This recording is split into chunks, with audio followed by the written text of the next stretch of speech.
everybody, man. Thank y'all for tuning in to the Meet You in the Midwest podcast. If you haven't already, like, share, and subscribe to the channel.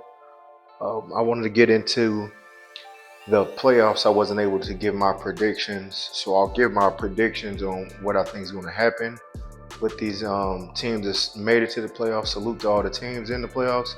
But then I'll give y'all who won game one, and going further, what I expect from these teams. So for the Bucks and Pacers series, right now they're saying Dame Lillard should be coming back either game two or game three. If that's the case, and it's the same Dame that we've seen over the years, paired with Giannis, I believe that it will go to maybe game six. The way that the Pacers playing right now, and I can't hate on them, I believe they can pull it off because I just don't see Dame coming right back being 100%. But with him adding fuel to the fire, for game one, the Pacers blasted the Bucks 98 to 117. After the game, Tyrese Halliburton and Dame Lillard had a couple words. They released the audio. Dame was saying, "Y'all ain't gonna do shit when I get back, and I'll whoop your ass." So Dame want to go to the gloves. He ain't got time for all that talking bullshit. Siakam got his little words off or whatever. But Pacers I mean, the Bucks just played bad, and the Pacers played like an overall great team that game.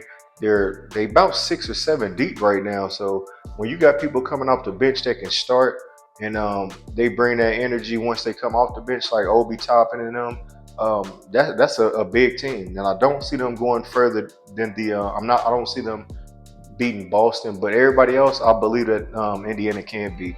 So right now, I would say this one might change because it's just the way that this series is going. Right now, I got the Pacers winning in six.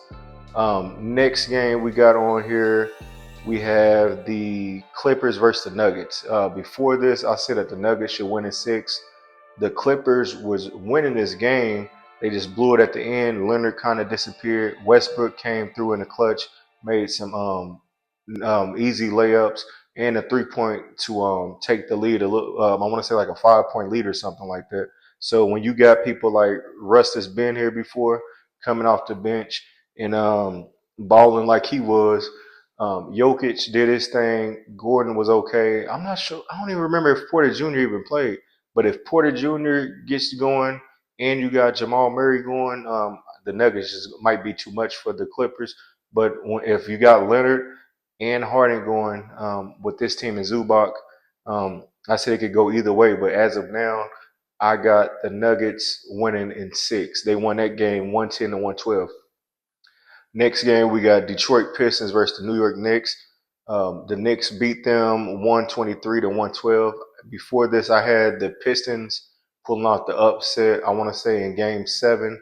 Right now, after the way they got their ass handed to them, I would say the Knicks may be in five for that one. Bronson is still not 100%, so who knows how he's going to be on the second round. That's why I said if the Knicks end up playing the Pacers, if that end up being a matchup, I can see the Pacers winning this time.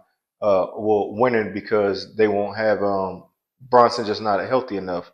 And Towns, like I said, he's okay, but they're gonna need a little bit more than that.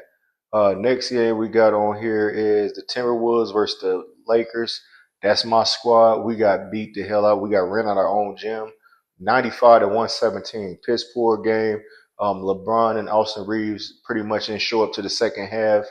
Rui was getting his ass crossed over, dropped to the ground, all type of stuff. My thing with this, I said Lakers in five.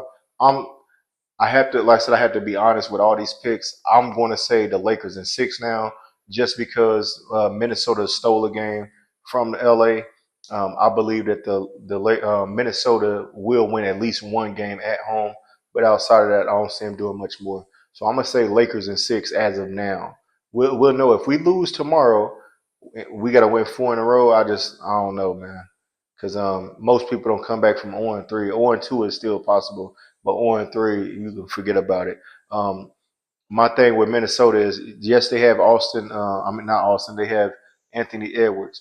My thing outside of Anthony Edwards, what do they really have? They have a Julius Randle that can give you 15 and 15 one night and turn around and give you 8 and 3. They have Rudy Gobert that's not an offensive player at all. He's just going to get the blocks and the rebounds. which is okay, but you got to produce some type of points as a big man. Um, McDaniels, I don't see Nas Reed and McDaniels dropping 20 plus each night. If that happens, if they're able to keep, if Edwards, Nas Reed, and McDaniels drop 20 every single night, the Lakers are in trouble. If we can hold either Nas Reed, McDaniels, or Randall as we did under 20, it'll be no problem to beat these dudes. So I know a lot of people when it comes to sports, they panic after the first game. They just feel like that's it. You win game one, it's over with. It's never that way. It's always you got to see how the other team plays when they get home. Just like they stole a game, we could steal a damn game too. So I'm still rocking with my Lakers, but I think it might take us 6 games. Moving on, the biggest blowout of the night was Memphis Grizzlies to the OKC Thunder. Thunder beat these dudes by 51 points, and the crazy thing about it was SGA, I don't even know if he even had 20 points. He started the game off like 1 for 8. He got the 2 for 9. I'm not sure what he did after that. It was just the whole team. They played great defense. They played team ball. The Williams kid was balling out. Chet Hogan was unstoppable. The bench showed up. Somebody on the bench dropped like 15 or 20, something like that. I don't think it was. No, it wasn't Joe. It was somebody else that dropped 15, 20 points. So I said, when you got a team clicking like that, man, you can forget about it. Memphis, I don't know what's going on with John Bain and them boys. But like I said, they just didn't show up this game. I don't expect them to lose by 51 every night, but I still believe Thunder will win this. I think that Thunder will win. They can actually sweep Memphis if they're gonna play like this every night. If you beat somebody by 51, I don't believe you'll win a damn game. So I'm gonna say my prediction on that one. I'm gonna say Thunder to win. They're gonna sweep them boys. Next game, we got the Magic versus Boston Celtics. I got Boston winning this one, maybe 4-1. I could see Orlando at least getting one at home. This is the prime example of what happens when you play a team, you sweep a team in the regular season, and then you get to the playoffs and you have to play that same team. It's just a total different beast, a total different game. Um, Boston went out there and whooped these boys, whooped them upside the head. Orlando just ain't have an answer for them. I know Bachero's going to ball out. I'm not sure. I think Wagner did play, but somebody else, they're going to have that third option that got to step up. Caldwell Pope is going to have to knock down those threes. He's going to have to play a hell of a defense, but Boston just one of those teams that's deep as hell. So as of now, I got them winning 4-1. Next, we got Miami Heat versus the Cleveland Cavaliers. This is one of those games, like I said, Cleveland looks good. That first round is something about that second round. They just completely shut off. But this team this year looks way better than the previous years with Donovan Mitchell. So I'm gonna say that the Cavs can win at least. They can go 4-1 with this one. Miami, they're a good defending team and they always protect home. But I see them winning maybe one game at home this year. Moving on, we had the Warriors versus the Rockets. This is one of the games I didn't get to check out. Warriors pulled it off. They won by 10. Curry being Curry. Um, Even though Houston is the number 2 seed, I think the Warriors got way more vets on their team. They've been here before. They've won multiple championships. And I still think they got a little bit more in the tank, especially led by Curry and Jimmy Buckets and even Draymond. So if they can keep it up, I think they could pull this off, but it's not going to be a sweep. I will say Warriors in 6 on that one.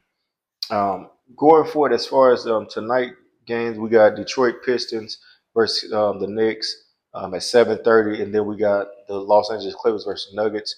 Tomorrow we got the Bucks and the Pacers, Grizzly and Thunder, Timberwolves and Lakers, Magic and Celtics.